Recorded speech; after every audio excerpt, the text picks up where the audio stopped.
This is a story called The Little Monsters, Part 4, To Catch the Bad Guys. It's the school summer holidays and the kids are all at Stumpy's house playing. At first Stumpy's mum was there, but she went out shopping, leaving the kids alone. Just after she left, the kids saw 3 people acting suspiciously outside a neighbour's house, so they called the police. When the police arrived, there was no sign of anyone acting suspicious. The police weren't very happy, and one of them said to the kids, "We can't see anyone acting suspiciously. Wasting police time is a very serious offence."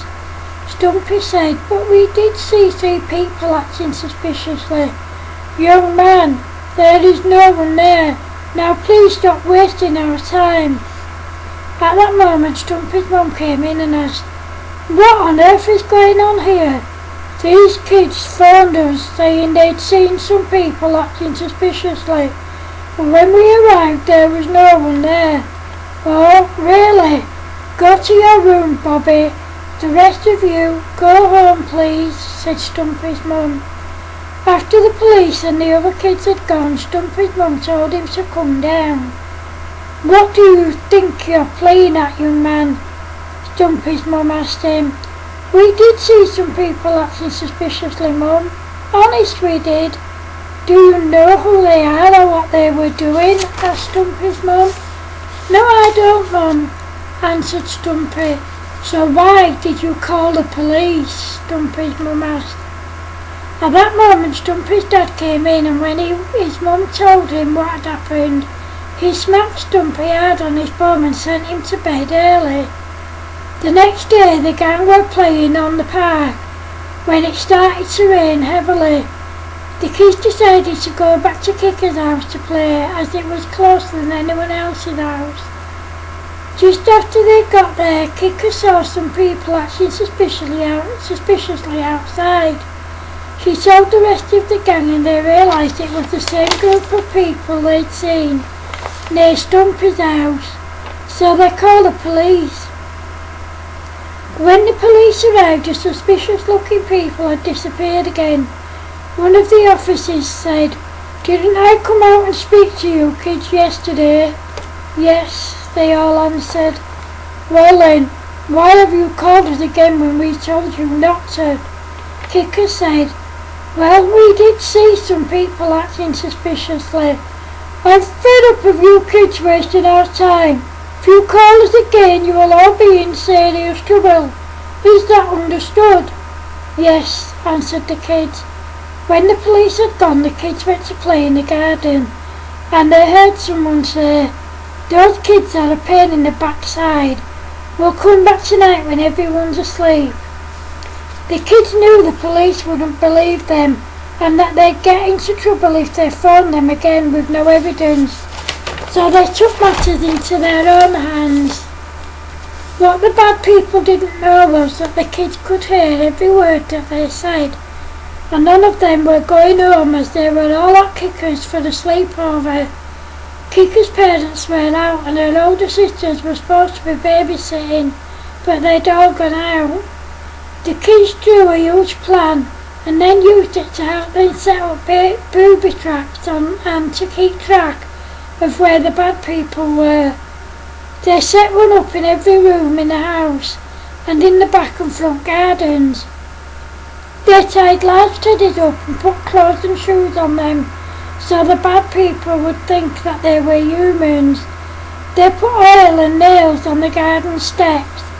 They put a hot rod on the door handles around the house. They put buckets of wallpaper paste under the windows and above the doors.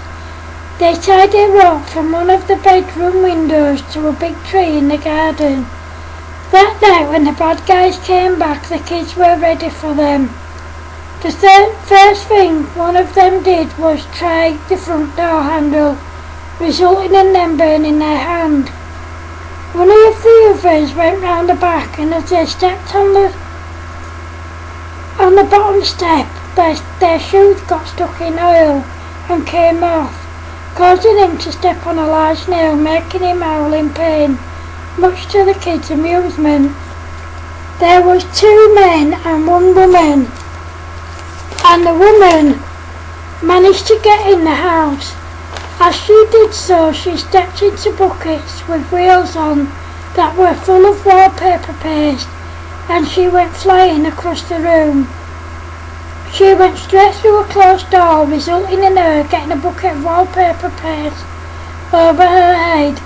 Then she slid across the room and straight into a wire leading from a fan, which set the fan off, which blew feathers all over her, causing her to fall backwards, banging her head. The men weren't aware of all this, and one of them tried to open the door and burnt his hand. This made him very angry, and he was adamant that somehow he was going to get the kids. He saw Kicker and grabbed her. So Kicker being Kicker, she kicked him really hard on the shin. As she turned to run, he grabbed her again, so she kicked him again. She turned to run again, but the man grabbed her, and again the man grabbed her again, causing her to kick him in between his legs. And when he tried to grab her again, she stamped on his private parts and managed to get away. The woman managed to grab what she thought was one of the kids. However, as she did so, she realised it was a monkey. Then she spotted Stampy, and as she grabbed him, he punched her hard in the face. She managed to grab him again, but he punched her hard in the face again, causing her to fall backwards, and then he pounced on her hard. Stumpy saw what was going on, and he helped Stampy to tie the woman up so that she couldn't escape. They looked at each other and said, "1 down, 2 to go." Then they both laughed. Then one of the men came in unexpectedly, and Stampy and Stumpy got up to go and find the others. The man grabbed Stumpy, so Stampy jumped hard on his feet, causing him to howl in pain. This made him very angry, and he grabbed Stumpy again, and as he did so, Stampy came in and punched him hard, knocking him to the ground. The boys managed to tie the man up. Then they looked at each other and said, "2 down, 1 to go." Then they high-fived and laughed. Just after this, all the gang managed to catch the other bad guy and tie him up, and then Kicker called the police. When the police got there and saw the chaos, Kicker asked them, "Now do you believe us?"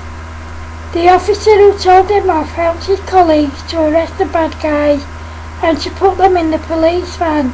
He then turned to the kids and said, "I'm sorry we didn't believe you. We've been after these guys for 8 years, but every time we've come close to catching them, they've got away. Now, thanks to you kids, they've now been caught. That means more dangerous criminals are off the streets." The kids were awarded £6 million each, and they all received a bravery award. End of part 4. Thank you.